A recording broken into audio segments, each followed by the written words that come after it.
Welcome back to Countdown. I'm Anna Edwards. And I'm Mark Barton. Time in London, 7:24. We're back with Stearns Capital Portfolio Manager Yannick Naud for more analysis of this week's big news. We've had the first bond default in Chinese history.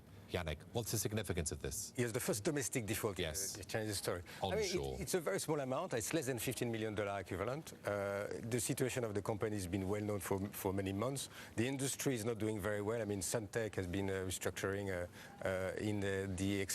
on the external debt. So all in all, it was a well-known fact. Nevertheless, it's the first time there is we will see a credit event in onshore China. So it is a significant event. I think it's a good event because it will push investors to start to price better credit risk. The argument goes that by allowing the default, China achieves the goal of gradually correcting mispricing of credit risk. Can that really be done in such an orderly fashion? Well, if you pick and choose who's going to default and who's not going to default, it could be the possibility. I mean, we have to keep in mind that back in January, a trust fund was about to default. It was about, I think, $495 million. It was not allowed to default. It was rescued. Probably because it was seen as too much big default and probably... Too big to fail? I don't know, but at least probably creating too much a big ripple effect. This one is small enough. Investor will start to price risk again.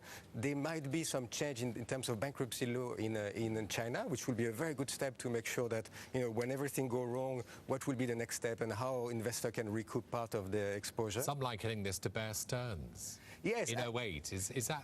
Should we or not? Yeah, I think it was an analyst of Bank of America. That's right, yeah. Was comparing it to Bear Stearns, leading to the Lehman event in 1 year time. I don't know what's going to happen in 1 year time. I mean, I really don't know. Nevertheless, I don't think it's such a big event. I think it's a step in the right direction.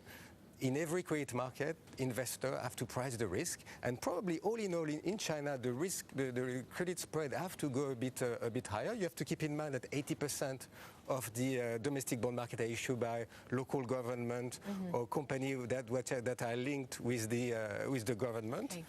Therefore, it is not less risky, but you know, I think it's still under control. Thanks, Yannick. Yannick Naud, Portfolio Manager at Stearns Capital. 7:26 here in London. Now, coming up, we are